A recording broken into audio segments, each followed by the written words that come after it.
One of the first thoughts that might pop into your head when you see the Grand Seiko SBGN003 is probably, wow, that looks like an Explorer 2. And you know what? You're not entirely wrong. That's actually how I ended up discovering the SBGN003, which is a mouthful now that I am seeing it here just a bunch of times. I was eyeing a 5-digit Explorer 2, but couldn't quite commit, especially with, at the time, I had a 9-month-old baby, the pandemic was ripping, things were just uncertain, and I'm like, yeah, I really can't do Explorer stuff right now. So, as one does, scrolling Instagram and the SBGN popped up in my feed, and I dove into the details, and I already was the proud owner of a Grand Seiko with a 9F movement. I had a good feeling about the SBGN. Once I added the watch to my watch recon alerts, I knew it was going to be mine. So if you're capable of setting an alert on that site and not buying the watch, you are a stronger person than I. So fast forward to a hot August afternoon, and the watch arrived via, I don't know, FedEx or something. And the moment that I took it out of the box, it just clicked with me. The fit, the finish, everything about the watch just worked for me, and it quickly became one of my most worn pieces. So let's dive into why this easy to wear, highly accurate GMT from Grand Seiko has earned a permanent spot in my collection, becoming one of my most worn watches. Before we get into the nitty-gritty details, let's go over some specs. So the case is stainless steel. It's 39 millimeters wide, 12.1 millimeters thick, and 46 millimeters lug to lug. It has a screw-down crown. Inside, you'll find a Grand Seiko 9F86 high accuracy GMT quartz movement. It has a sapphire crystal with inner AR coating. There's Lumibrite, which is Grand Seiko and Seiko's custom lume on the hands and indices. You get 100 meters of water resistance. It comes on a stainless steel bracelet with a 19 millimeter lug width, gloss black dial with applied indices, and it comes in at $3,400. Now let's talk about the case. For me, 39 millimeters is a sweet spot for a sports watch. It's big enough to have some nice wrist presence, but it's not so big to where it like gets in the way when you're doing sports watch stuff. The watch fits on my 6 3/4 inch wrist like a glove. It's got a sleek case with kind of curves at the end of the lugs, and it hugs your wrist just perfectly. In fact, I think the case shape and size put this watch ahead of other 39 millimeter pieces I've tried on. One of them that comes to mind is the rather flat-sided, flat Tudor Black Bay 58. And while that watch is, known for being comfortable, people love it, I think this one just slightly edges it out. Another thing about this watch that really drew me in was the finishing. So Grand Seiko uses a combination of brushed and Zaratsu polished surfaces. Zaratsu polishing is a process that creates a flawless, high shine finish.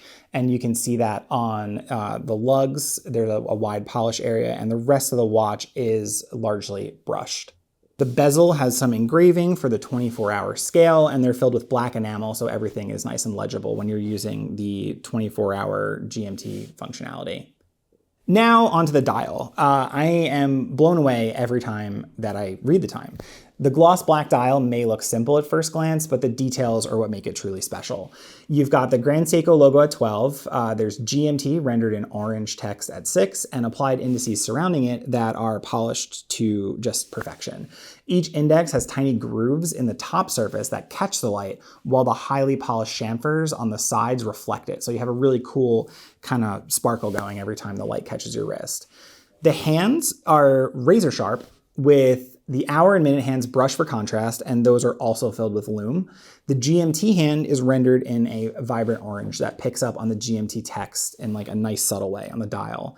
The addition of the orange is just enough to add some color to an otherwise monochrome watch, and I really like how Grand Seiko just added a tiny bit of color to that. And here's something I really love about the SBGN. While the case and bracelet might get a little scratched and dinged up from wearing it all the time, the dial underneath the crystal stays pristine. So it's a little corny, but like the dial kind of stays frozen in time while the rest of the watch wears with age, which for me just kind of adds like something a little extra special because that dial treatment is so good. So like I don't mind the case getting banged up through wear. Now let's talk about the movement. Quartz often gets overlooked in favor of mechanical movements in the watch world, but I think Grand Seiko's 9F lineup deserves an extra look.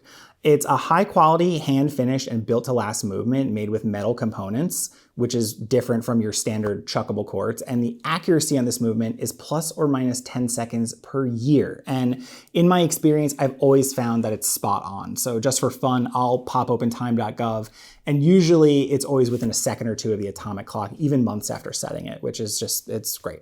So this watch features a true GMT with a jumping hour hand, which means you can adjust the main hour hand forward or backward without affecting the GMT hand. So you set the GMT hand or the fifth hand to your home time zone, and then the main set of hour hands will jump around based on where you are in the world.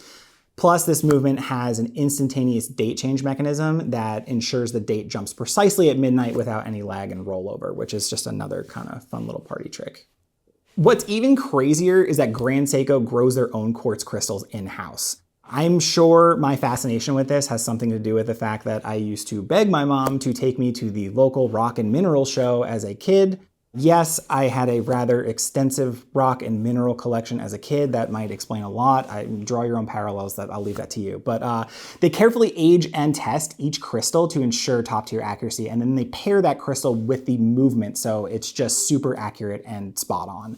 So for me, the attention to detail here is what makes this watch incredible, and for me, it makes the 9F really stand out from the rest of the quartz movements out there.